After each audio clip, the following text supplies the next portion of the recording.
नमस्कार।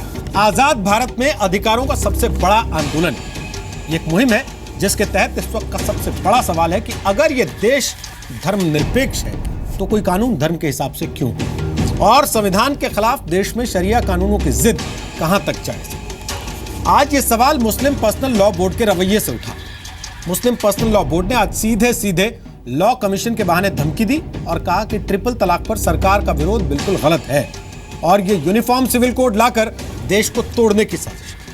तो क्या ये माना जाए कि कॉमन सिविल कोड से असल डर मुस्लिम कट्टरपंथियों को है, क्योंकि उन्हें लगता है कि कॉमन सिविल कोड लागू होने से मुस्लिम मर्दों का वो कॉपीराइट छिन जाएगा जिसके सहारे अब तक मुस्लिम महिलाओं को समानता के अधिकार से वंचित रखा गया। All India Muslim personal law board ने लॉ कमीशन के 16 सवालों का बायकॉट करने का ऐलान किया जो यूनिफॉर्म सिविल कोड पर पूछे गए, जबकि लॉ कमीशन ने यह पहल केंद्र सरकार के कहने पर शुरू की। तो क्या कॉमन सिविल कोड का विरोध सीधे सीधे देश के सिस्टम का विरोध नहीं है? जब देश में शरीयत के नाम पर मुस्लिम महिलाएं 70 साल से तलाक के अत्याचार से घुट रही हैं, जब मुस्लिम पर्सनल लॉ बोर्ड 70 साल में महिलाओं को समानता का अधिकार नहीं दिला पाया, तो क्यों अब मुस्लिम महिलाओं के अधिकार मुस्लिम पर्सनल लॉ बोर्ड के भरोसे छोड़े जाएं? क्यों वो कानून लागू ना हो जो देश की हर महिला को समानता का अधिकार देते? सवाल आज ये भी है कि देश में कॉमन सिविल कोड का विरोध क्या सिर्फ इसलिए हो रहा है क्योंकि इसके लागू होने से मुस्लिम आबादी में मुस्लिम पर्सनल लॉ बोर्ड की अहमियत खत्म हो जाएगी और शरिया कानूनों की बेड़ियां मुस्लिम महिलाओं को पहना पाना मुश्किल हो जाएगी। इसलिए आज हम ये पूछ रहे हैं कि धर्मनिरपेक्ष देश में कोई कानून धर्म के हिसाब से क्यों हो?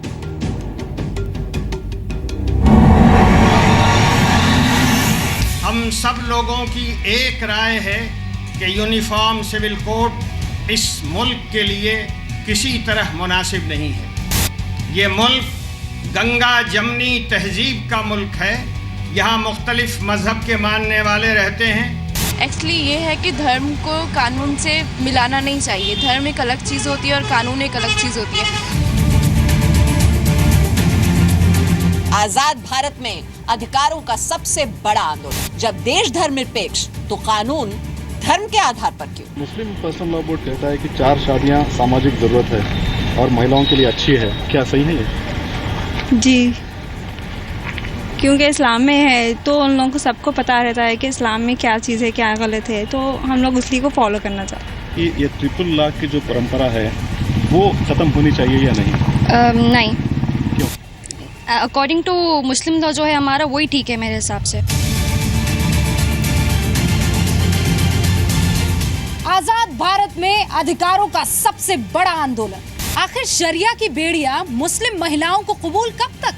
रोक देना चाहिए। नहीं, हाँ, विमेन के अगेंस्ट है ऑब्वियसली, तो नहीं होना चाहिए। ऑब्वियसली एक फेयर चीज़ नहीं है ना लड़कियों के साथ, एक विमेन के साथ, तो इट शुड बी स्टॉप। हम अब तक जो इतने सालों से देखते चले आ रहे हैं, कोई इतना बदलाव नहीं आया ज़्यादा, तो क्या पता इससे नए कानून से थोड़ा सा बदलाव आए। इसलिए नहीं, धर्मों के हिसाब से कानून बिल्कुल नहीं होना चाहिए क्योंकि लोग धर्मों के हिसाब से बढ़ चुके हैं। आजाद भारत में अधिकारों का सबसे बड़ा आंदोलन, क्या सेक्युलर देश में शरिया कानून की जिद ठीक है? क्या आपको लगता है कि ये कट्टरपंथी जो है इसकी वजह से जो मौलाना होते मुल्ला होते ये अपने शरीयत के कानून के हिसाब से औरतों को कंट्रोल में रखने की कोशिश करते हैं? हाँ, ये 4 शादी कौन से इस्लाम में लिखा हुआ है कि 4 शादी होना चाहिए?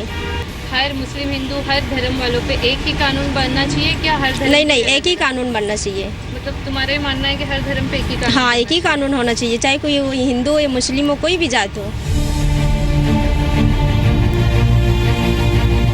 आजाद भारत में अधिकारों का सबसे बड़ा आंदोलन, शरिया कानून के नाम पर कब तक अंधेरे में रहेगा मुसलमान?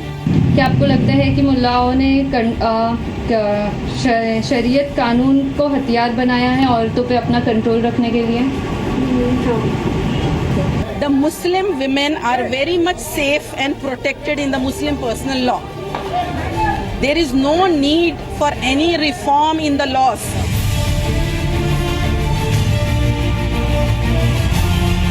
आजाद भारत में अधिकारों का सबसे बड़ा आंदोलन, क्या शरिया कानून से मुसलमानों को कंट्रोल करना आसान होगा?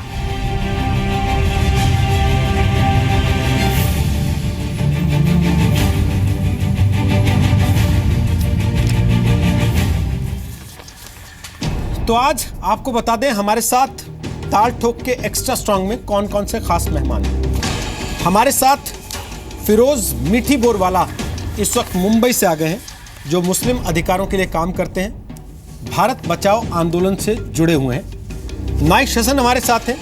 आप इस मामले पर अक्सर उनको जी न्यूज़ पर पहले भी देखते रहे और कल से जो नई मुहिम शुरू हुई है उसमें वो लगातार इस कार्यक्रम का हिस्सा हमारे साथ बनी हुई है। मुस्लिम महिला आंदोलन की फाउंडर है।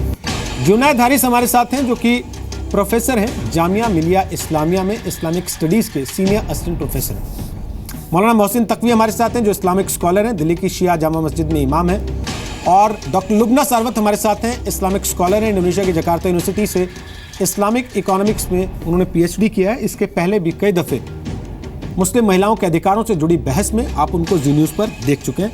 आप सबका स्वागत है। सबसे पहले जुनैद साहब, आप पढ़ाते हैं, मैं आपसे एक चीज़ पूछना चाहता हूँ। आज जो मुस्लिम पर्सनल लॉ बोर्ड की प्रेस कॉन्फ्रेंस हुई है, आप उससे कितने सहमत हैं?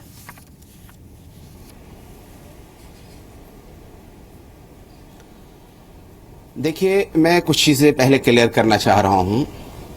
पहली बात तो ये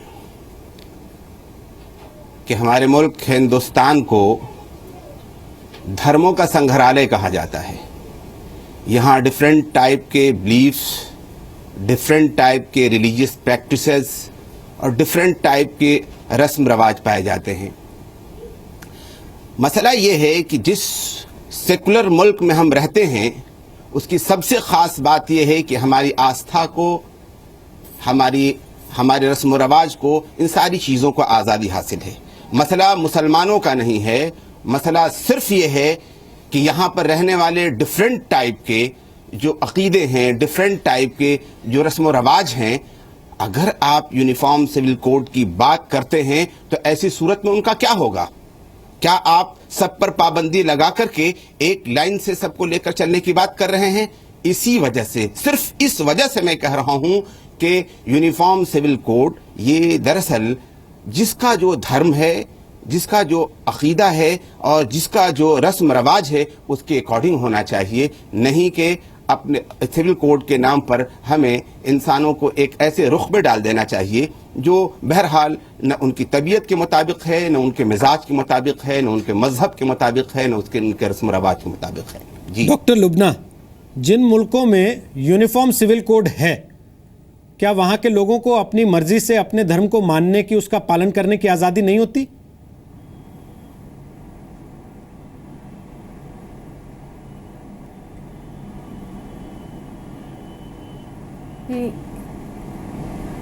हेलो जी डॉक्टर लुबना, आप ही से पूछ रहा हूँ।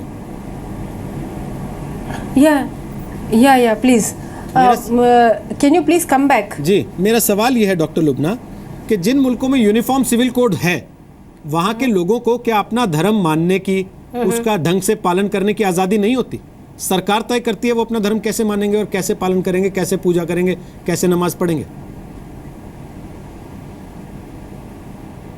नहीं, बात दरअसल ये है कि जहाँ पर भी यूनिफॉर्म सिविल कोड की जो बात आई है उसके लिए बराबर का एक प्लेटफॉर्म भी होता है कि उस पर यूनिफॉर्म सिविल कोड आने के लिए जो नेसेसरी सोशल एटमॉस्फेयर होना चाहिए, दैट इज एक्चुअली वो है या नहीं इंडिया में या कोई कंट्री में, वो देखना बहुत जरूरी होता है। आप कोई भी सोशल साइंटिस्ट से पूछ लीजिए, वो यही कहेंगे कि जब एक्सटर्नली सरकार कुछ डालना चाहती है तो तब उस बराबर की सोशल एटमॉस्फेयर उस जगह पे, उस मुल्क में होना है या नहीं, it is very important to know that. तो उसकी असेसमेंट पहले बहुत करना जरूरी है। और ये जो यूनिफॉर्म सिविल कोड की बात है, if you look at the questionnaire, अभी क्वेश्चनेयर के बारे में भी एक टिप्पणी देंगे मैं। तो क्वेश्चनेयर में अगर 16 क्वेश्चंस को आप देखें ना, तो उसमें आप देखेंगे कि वो बहुत सारे चीज़ों को छोड़ चुकी है जो इंडिया में प्रेवलेंट है अभी। फॉर एग्जाम्पल इंटरकास्ट मैरिजेस की बात हो रही है, that is a part of the civil law, तो उसको अपन कैसे टैकल करेंगे। डाउरी की बात छोड़ चुकी है क्योंकि इस्लाम में मेहर देना पड़ता है और हिंदूज में तो डाउरी देते हैं और डाउरी इज इलीगल। तो इस्लाम में जो मेहर बच्ची को मिलता है, ब्राइड को, तो उसको कैसे हैंडल करेंगे। प्रॉपर्टी राइट्स को कैसे हैंडल करेंगे, इंटरकास्ट मैरिजेस। और ये एक खास बात है क्वेश्चनियर की, ये अपील में जस्टिस चौहान ने क्लियर मेंशन किए हैं कि this is to address the social injustice. तो सोशल इंजस्टिस जो वुमेन के ऊपर हो रहा है उसके खास वजहत ये है अल्कोहलिज्म और प्रोस्टिट्यूशन और चाइल्ड ट्रैफिकिंग। तो ये इतनी प्रेवलेंट है कि 40,000 करोड़ की प्रोस्टिट्यूशन इंडस्ट्री है इंडिया में। तो इन सभी चीजों को एड्रेस करते हुए तब हम सोशल इंजस्टिस को अंडू करने की बात कर सकते हैं। तो all these have to be together. तो मुस्लिम पर्सनल लॉ बोर्ड की बहुत बड़ी गलती यहाँ पर क्या हो रही है कि वो लोग आउट एंड आउट पूरी डिस्कशन को निकाल रहे हैं। आई मीन वो लोग म्यूचुअल एक शूरा में बैठना चाहिए, एक म्यूचुअल पार्टिसिपेटिव कंसल्टेशन पूरे सुप्रीम कोर्ट हाई कोर्ट के जजेस को लेना चाहिए, उनसे कंसल्टेशन करना चाहिए कि हमारे जो कुरान में जो मेडिकली साउंड और ह्यूमन राइट्स के फेवर में जो बहुत कुछ कुरान में है उसको हम क्या पेश कर सकते हैं पूरी इंडिया के लिए। क्या इंडिया के पूरे हिंदू मर्द महर देने के लिए तैयार होंगे शादी के टाइम पे? तो ये बहुत सारे सवालात हैं जो कि अपन बहुत हेल्दी डिस्कशन हो सकता है। लेकिन इधर इंडियन गवर्नमेंट भी कंसल्टेशन नहीं करे बगैर एफिडेविट सबमिट कर दी और मुस्लिम पर्सनल लॉ बोर्ड भी वैसे कर रही है। ठीक है नाइस सेशन। अब मैं एक चीज आपसे पूछता हूँ, 22 ऐसे मुल्क हैं जिन्होंने 3 तलाक पे पाबंदी लगा दी, वहां इस्लाम खतरे में आ गया क्या? और अगर वहां नहीं आया तो फिर ये कहना कहां तक जायज है कि कॉमन सिविल कोड आया तो ये शरिया कानून में दखल होगा?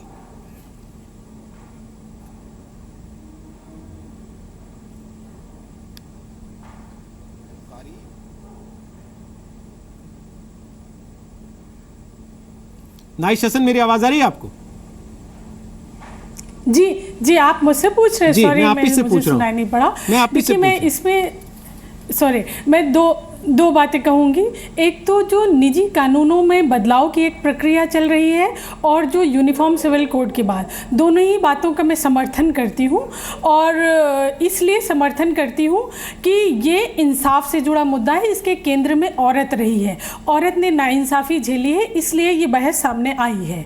और ज़रूरत ये, जैसे तमाम आपने कहा 22-25 मुल्कों में ये बदलाव हुआ है, तो उन्होंने समय के साथ बदला। पहले वहाँ भी ऐसा नहीं था, 3 तलाक बहुत जगह था। और देखिए अभी मोरक्को ने 2005 में 3 तलाक को बैन किया है। तो इसका मतलब ये है कि बदलाव मुमकिन है। तो दूसरी चीज़ ये है कि जब एक तरफ निजी कानून जो है उनको हम ये नहीं कह रहे हैं कि शरीयत के कानून को ख़त्म करो, लेकिन शरीयत के कानून के नाम पे जो नाइंसाफ़ी है उसे हमें ज़रूर ख़त्म करना चाहिए, जिसका सबसे बड़ा असर मुसलमान औरतों पे हो रहा है। और ऑन दी होल जब यूसीसी की बात करते हैं, यूनिफॉर्म सिविल कोड की बात करते हैं, तो उस पर मेरी अपील है मुसलमानों से कि उस पर रिएक्शनरी मत होइए। तुरंत आपको प्रेस कॉन्फ्रेंस करने, आपको रिएक्शन देने की ज़रूरत नहीं थी। वो सिर्फ इसलिए कि अगर यूनिफॉर्म सिविल कोड का कोई दस्तावेज, कोई मसविदा आता है तो वो सिर्फ मुसलमान पे लागू नहीं है, वो सिख पे भी है, ईसाई पे भी है, हिंदू पे भी है, दलित पे भी है। वो सारी औरतें इससे प्रभावित हैं। तो आने दीजिए, अगर उसमें कोई ऐसी बात होगी जो मुसलमानों के मानवाधिकार का हनन कर रही होगी तो उस पे जरूर बात होनी चाहिए। इस देश में मुसलमानों को भी बराबर का हक है। लेकिन इतना ओवर रिएक्शन मुझे लगता है जल्दबाजी है और पर्सनल लॉ बोर्ड को किसी तरह की प्रेस कॉन्फ्रेंस करने की जरूरत नहीं थी। और अच्छा हो कि आने दीजिए, तमाम रस्में रिवाज हैं वो सारा कंट्रडिक्शन होगा और हम ही क्यों सारा अपने शोल्डर पे ले लें कि हम ही इसके वो है कि विरोध करो। आने दीजिए, तमाम हिंदू सिख लोग उस ड्राफ्टिंग में शामिल होंगे, ओपन फ्लोर पे आएगी बात। तो मैं इसका स्वागत करती हूँ। ठीक है मोहसिन तकवी साहब, आपको लगता है ओपन हार्टेड तरीके से देखना मैं आता हूँ वापस आपके पास। मोहसिन तकवी साहब, आपको लगता है कि मुस्लिम पर्सनल लॉ बोर्ड ने जल्दी कर दी विरोध करने में, खड़े होने में कि भाई नहीं पढ़ेंगे, कोई सवाल का जवाब नहीं देगा, मुसलमानों के खिलाफ है, इस्लाम को नुकसान पहुंचाना चाहते हैं? आपको लगता है थोड़ा वेट करना चाहिए था, पढ़ना चाहिए था, समझना चाहिए था, इंतजार करना चाहिए था? बाकी धर्म के लोग कैसे रिएक्ट कर रहे हैं इस पर? देखिए, ऐसा है कि ये पहली बार इस तरह की कोशिश नहीं हो रही है। इस तरह की बातें जो हैं यूनिफॉर्म सिविल कोड की बात जो है इससे पहले भी होती रही है और ख़ास तौर के ऊपर जो है वो एक दल विशेष की तरफ से होती रही है कि मुसलमान उस दल के सिलसिले में बहुत ज़्यादा ये सोचने के लिए तैयार नहीं है कि वो उनके हित में या उनके लिए जो है वो कोई भलाई की और अच्छाई की बात करेगा। लिहाजा एक पहले से जो है वो एक, आप पार्टी का नाम लेने में घबरा क्यों रहे हैं? आप नाम लेके बोलिए ना। आप नाम लें, किस दल से आपको चिंता है? बीजेपी से? नहीं, बहरहाल जी, अब मसलन दल मतलब आप वही, ये कह रहे हैं अगर ये यूनिफॉर्म सिविल कोड का मसौदा कांग्रेस लेके आई होती तो शायद मुसलमान तैयार हो जाते, लेकिन बीजेपी लाई है इसलिए तैयार नहीं होंगे ना। तैयार, देखिए तैयार तो उस वक्त भी ना होते, लेकिन इस वक्त जो है मसलन जैसा कि आपने कहा कि बहुत जल्द रिएक्शन दिया, तो शायद बहुत जल्द रिएक्शन उस समय ना आता। देखिए बहरहाल, देखिए मुसलमानों के कुछ धार्मिक रस्म रिवाज ऐसे हैं कि जिन्हें वो धर्म छोड़ दें तभी जो है वो उन्हें त्याग सकते हैं, वरना जो है वो यानी उनकी पाबंदी जो है उनके लिए जरूरी है। मसलन आप मुझे 5 ऐसे नुकसान गिना सकते हैं सर देश के अंदर रहते हैं जो ट्रिपल तलाक को अगर बैन कर दिया तो मुसलमानों को होंगे या इस्लाम को होंगे? 4 नुकसान, 5 नुकसान ऐसे गिना सकते हैं? देखिए ट्रिपल तलाक, देखिए हाँ, ट्रिपल तलाक की बात मैं बताऊं कि मैं ट्रिपल तलाक तो हमारे यहाँ तो है नहीं ट्रिपल तलाक। अच्छा, कुछ यानी दूसरे इस्लामी फिरकों में भी ट्रिपल तलाक नहीं है। ट्रिपल तलाक की वजह से तलाक ही को जो है नहीं इस्लाम।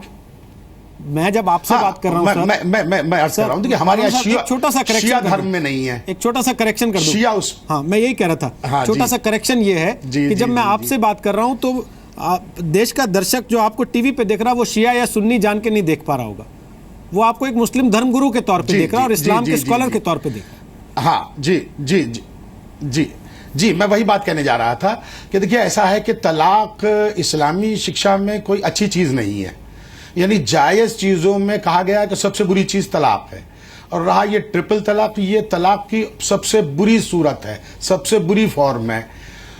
यानी इस्लाम इसको यानी फैलाता नहीं है और इसके लिए जो है उकसाता नहीं है लोगों को, लेकिन अगर कोई ये गलती कर दे तो धर्म के एतबार से जो है वो उसका नतीजा उसे भुगतना पड़ता है। लिहाजा ये मुस्लिम बोर्ड, पर्सनल लॉ बोर्ड जो आगे आया है, इसे खुद कोशिश करनी चाहिए थी कि मुसलमानों को ये जागरूक करता कि वो इस तरह की तलाक न दे।